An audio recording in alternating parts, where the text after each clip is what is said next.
예, 홍명은 의원입니다. 우리 총무과장님 좀 고개 돌리기가 뭐해서 발언들을 좀 부탁드리겠습니다.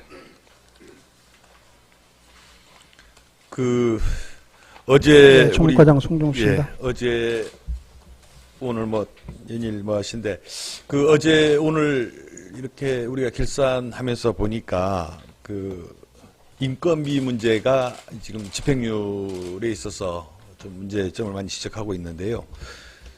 지금 제주도나 또 우리 제주시 같은 경우도 이번에 이제 집행률이 90% 이상 이렇게 되고 있어서 상당히 고무적입니다. 지금까지 매해 지적돼 왔던 것으로 아는데 도본청이나 제주시나 서귀포시나 집행률이 개선된 것에 대해서는 고생이 많으셨다 생각되시고요. 특히 서귀포시가 몇 프로시죠? 지난해 저희들은 최고로 93%까지 올렸습니다. 특히 서귀포시 같은 경우가 도리어 집행률이 가장 높은 그러한 성과를 내주셔서 수고하셨고요. 문제는 지금 어제도 지적됐습니다만은 지금 인건비, 그 다음에 이제 우리 외곽 출자 출연 기간 공기업의 어떤 집행률, 그 다음에 또 어떻게 보면 또 우리 도에서 자체 사업만 못하고 이제 국가기관에 어떤 위탁하는 사업들, 농어촌공사라든지 제주대학교라든지 또는 심지어 JDC 같은 이런 데 있어서 어제도 저도 우리가 과연 고도의 자치권을 가진 제주도가 맞느냐 하는 이런 이야기도 있었습니다. 보니까 제주시 같은 경우도 인건비가 지금 145억 정도시더라고요. 맞습니까? 145억이 지금 집행 잔액이 지금 남아있고 서귀포시가 85억. 그럼 제주시의 전체 집행 잔액이 189억인데 인건비가 145억이면은 전체 집행 잔액이 76% 정도가 됩니다. 서귀포시 같은 경우는 좀 양호한데 전체 집행 잔액 167억 중에 85억이 인건비. 그래서 이게 예산 편성에 있어서 무엇인가 잘못이 있지 않나 이렇게 생각이 들고요. 우리 아마 도본청도 이 부분 인정하십니까? 도본청은 좀 복잡한 것 같더라고요. 예, 도본청인 경우 인건비가 좀 더 많이 발생하고 있는데요. 이 부분에 대해서 왜 이렇게 많이 남을까? 저도 어저께 그저께 계속 이렇게 의회에서 하다 보니까 그냥 좀 어떻게 편성되고 있는가, 편성은 이제 예산부에서 하는데 어떤 방향으로 편성하고 있는지를 저 좀 살펴봤습니다. 그래서 딱 크게 지금 정원 기준으로 하고 있고, 그 다음에 이제 5급 이상 성과급자들은 그 상한액을 기준으로 이렇게 편성한다고 이렇게 돼 있더라고요. 그래서 그쪽에서 좀 편차가 나는 거다. 혹시 과장님, 예. 이런 문제는 아닙니까? 지금 2012년도에 우리 기간제 근로자 보수가 306억이었는데 지금 1064억으로 거의 3배, 2.5배 이상 늘었거든요. 이거하고 관계는 없습니까?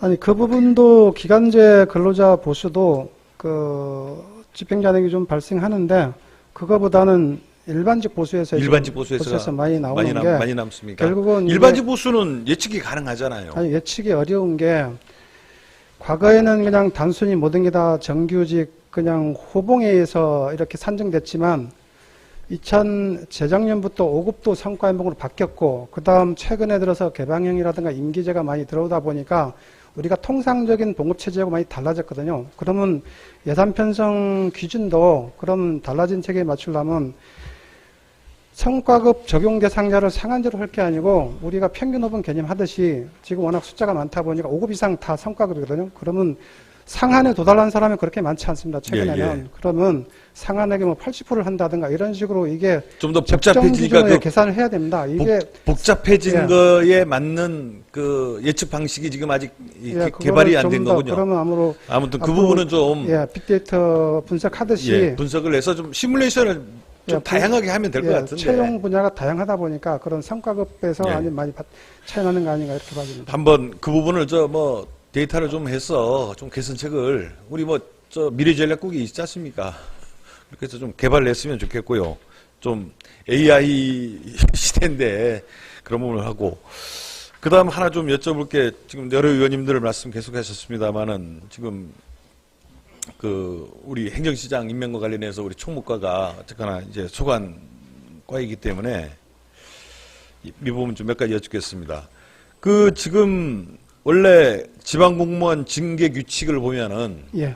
우리가 통상적입니다. 예, 뭐 이거 해당되는지 여부는 별도로 치더라도 혈중 알코올 농도 0.8% 이상의 경우에는 이 경우에는 우리 징계 기준이 뭐죠? 징계 기준이 정직에서 강등 이렇게 뭐 돼 있습니다. 강등이나 정직하도록 돼 있고요. 그 다음에 음주운전으로 이제 물적인 피해, 이번 경우 물적인 피해가 일어났죠. 글쎄 그 부분에 대해서는 보통 그 기준을 우리가 이제 조사 결과를 받고 판단하는데 제가 그 판단을 일단 물적 피해 났습니까, 안 났습니까? 징계 기준만 보면은 물적 피해가 그러니까 음주운전 잠깐만요. 저기 이영진 시장님, 그 지금 언론에도 나와 있습니다만은 거기에 지금 물적 피해가 지금 발생했습니까, 안 했습니까? 가로등에 가로등. 가로등과 그 네, 밑에 조금. 다 파손돼서 갈았잖아요.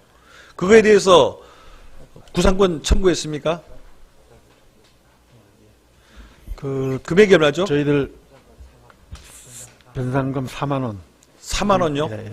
4만 원이 청구를 했습니다. 4만 원 청구됐다고요? 예.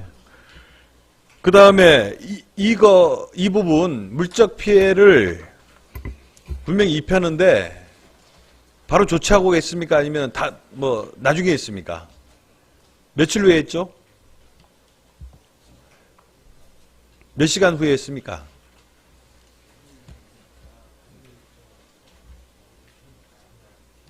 총무과장님 모르시죠? 뭐 제주시에서 좀 답변해 주시죠. 예, 예. 아니 간략히만 얘기해 주시죠. 제주총무과장 김덕범입니다.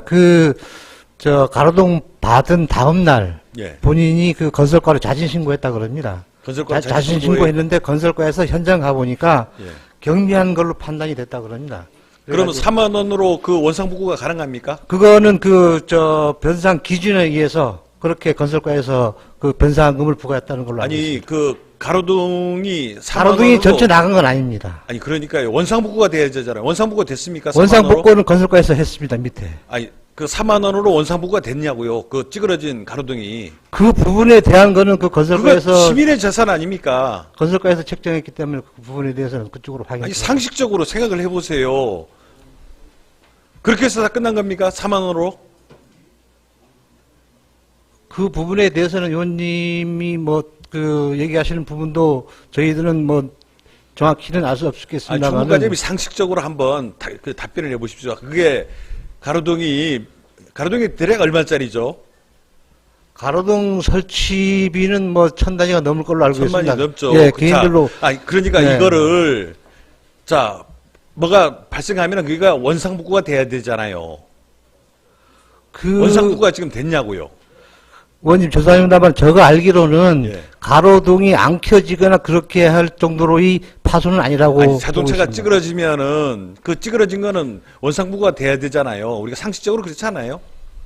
근데 우리 제주시는 전임 부시장이었기 때문에 봐주시는 건가요? 그런 경우는 아닙니다. 그러니까 원상복구를 해야 될 거 아니에요. 우리 시민의 재산인데. 왜 아까 원상복구를 안 의원님 하는 아까 제가 초반에 말씀드렸듯이 4만 원으로 퉁치는 겁니까? 원상복구 그거는 그 변상금 조치로 했습니다. 그럼 4만 원으로 이제 제주시 임무는 다 하셨다 이 얘기죠. 예, 알겠습니다. 들어가십시오. 총무과장님. 일단 우리가 승진 제한 기간도 하나 여쭤보겠습니다. 예. 우리가 음주운전이라든지 징계 처분을 받으면은 예를 들면 아까 말씀하셨듯이 강등 정직에 해당되는 경우가 0.08 이상이면 강등 정직이고 물적 피해를 입히고 도주한 경우에는 해임과 정직을 하도록 돼 있죠. 예. 예, 맞죠? 해임할 수도 있는 거 아닙니까? 제대로 조치를 안 하고 우리가 뺑소니라는 거는 사건 사고 나서 바로 안 하면은 다음날 하거나 이것도 다 뺑소니잖아요. 이거 지금 그때 바로 조치 안 하고 다음날 신고를 했다고 그러고 지금 4만 원으로 퉁치셨다고 그러는데 저는 상식적으로 이거는 어떤 기준에 따라 갖고 현직 공무원이었다면은 최소 강등에서부터 정직에서부터 최대 해임까지 할 수 있는 사안이 아니냐 이렇게 생각되는데 서귀포 부시장에서 지금 시장으로 임명은 되는 거 아닙니까? 부시장 하셨던 분이 했던 경력을 예. 갖고요. 예. 예, 부시장 경력이기 때문에 시장 간 거지. 아니 어느 과장님 하다가 지금 서귀포 시장에 응모해서는 그 상식적으로 그 받을 수도 없는 거 아닙니까? 그 정도의 캐릭터가 어떤 스펙이 되니까 하신 거고 우리가 상식적으로 봤을 때는 부시장을 했기 때문에 시장으로서 이게 승진하는 경우일 수도 있다. 그리고 행정시장이라는 게 규정상 경력직 공무원에 해당됩니까? 안 됩니까? 우리가 공무원은 경력직과 특수경력직 두 가지로 나누잖아요. 예, 그렇습니다. 자, 경력직 공무원이잖아요. 어떻게 보면 우리 쉬운 말로 얘기해서 일반직 공무원 아닙니까? 우리 행정시장도. 그렇지 않나요? 뭐 우리 정무직, 특수경력직 공무원에 해당되지는 않잖아요. 행정시장은. 지금 임용 절차라는 것도 사실은 임용 고시와 같은 역할을 해서 뽑는 거 아닙니까? 실질적으로는 우리가 청문회 하고 이러지만은 그렇지 않아요? 예, 개방형으로 이제 공모해서 예. 그러니까요. 일반 공무원의 기한만 정해져 있을 예, 뿐이지. 임기제로 우리 일반직은 뭐 평생 보장되지만 이거는 행정시장은 기한을 정해서 2년이나 기한을 정해서 뽑는 공무원을 뽑는 거거든요. 맞죠? 아닌가요? 예, 맞습니다. 예. 우리가 상식적으로 그럽니다. 우리 시민들이 바라봤을 때 복잡한 것까지는 모르겠는데 상식적으로 이거는 승진이다. 부시장에서 시장으로 승진하는 경우로 볼 수밖에 없고 그런데 승진 제한 규정이라는 게 있어요. 지방공무원에 관한 조례에 보면은 강등이나 정직을 했을 경우는 18개월, 거기다가 음주했을 경우는 6개월을 추가해서 24개월 동안 승진을 제한하도록 돼 있어요. 그러니까 맞습니까? 안 맞습니까? 아니, 그 부분이 뭐냐면, 현직 공무원. 아니, 그러니까요. 예. 저는 이거를 특정하는 게 아니라 우리 일반적인 상식을 얘기하는 겁니다. 우리가 상식적으로 일반적인 봤을 때. 상식으로 현직 공무원이면 당연히 그 음주운전에 대한 엄중한 처벌 때문에 승진도 제한을 받는 게 맞습니다. 자, 그러면 제가 한번 여쭤볼게요. 자, 이분이 작년 12월에 명예퇴직을 했죠. 보통 우리 공무원분들은 우리 뭐 향수 국장님이나 다 이제 하면 아마 1년 남으시면 공로연수로 가시는 거가 우리 상식적으로 알고 있는데 이분은 명퇴를 하셨어요. 왜 했습니까? 이분 혹시 명예퇴직 수당 받으셨나요? 서귀포시에서 한번 부시장님 명예퇴직 수당 지급했습니까? 명예퇴직 수당 지급을 했을 겁니다. 예, 했습니다. 당연히. 얼마인지 아십니까? 한 2,400만 원 정도 2,400 정도 됩니다. 될 것 같습니다. 그러니까 이게 다시 국가공무원에 임명되면 이게 다시 배탄해야 되잖아요. 그런데 그 부분 별도의 자료를 한번 제출해 주시고요. 왜냐하면은 이분이 우리가 행정시장이라는 건 원래 6월에 원래 바뀐다는 게 이게 우리 다 아는 사실이 아니에요. 우리가 합리적인 의심을 할 수 있는 게 이분이 6월에 행정시장이 바뀐다는 걸 알고 그에 공모하기 위해서 미리 명예퇴직을 한 건 아니냐. 공무연수를 가면 못하죠. 아니요, 공무원수 가도 할 수 있습니다. 할 수 있습니까? 예, 신청할 수 있나요? 예, 신청할 수 있습니다. 어쨌거나 명예퇴직을 하고 만약 이게 사전부터 내정되어 있었다. 그리고 3, 4월에 돌아다니면서 혹시 지금 자꾸 언론에서 이상한 기사도 나오는데 혹시 내정되어 있던 건 아닙니까? 그 내정설이 지금 파다하잖아요. 저는 그런 부분에 대해서 전혀 모르고요. 명예퇴직 수당을 받고 퇴직한 사람이 다시 공무원으로 임명되면 명예퇴직 수당 환수하게끔 되어 있습니다. 환수학금 돼 있죠. 예. 그 부분 돼 있고 지금 상식적으로는 일반 공무원들에게는 24개월 동안 승진 대상이 안 된다는 것도 확실하죠. 일반 공무원들은 그 현직이 현직 아니고. 공무원이 승진할 땐 그렇습니다. 예. 그러면 현직 공무원은 이런데 부시장 또는 이번에 되는 그분은 솔직히 얘기하면 공무원들을 이제 지휘하는 분들인데 자기가 그렇게 하지 못하면서 공무원들 보고 야, 이제 앞으로 음주운전 하지 마. 이렇게 얘기할 자격이 있는가요? 저는 상식적으로 한번 묻는 겁니다. 그러니까 그 상식하고 법적으로 좀 차이 나는 부분은 아니 법률이라는 게 네. 상식적인 내용을 담아내야 되죠. 그렇지 않으면 그 법이 잘못된 거 아니 아닙니까? 이게 징계라는 거는 현직 공무원한테만 적용하도록 돼 있고 오늘 퇴직해서 내일 죄를 저질러도 공무원법상 징계를 발동을 못합니다. 민간 신분인에서. 그래서 그래서요. 우리 총무과에서나 우리 도에서나 저는 이거 뭐 복잡한 거 따지는 게 아니라 최소한 우리가 인간이 살아가면서 느끼는 상식을 지금 위배한 게 아니냐라는 거를 지금 물은 거예요. 그러니까 그런 부분이 이제 도덕성으로 자꾸 연결되는 거 아닙니까? 결국은 이게 도덕성으로서 과연 어디까지 허용해 줄 수 있느냐 이런 부분들은 앞으로 뭐 청문 절차도 있고. 법만 따지지 마시고요. 법의 선택지가 여러 사람이 있잖아요. 5사람이 있는데 그 중에서 왜 우리 도가 무슨 이유 때문에 이런 몰상식한 결정을 했는가?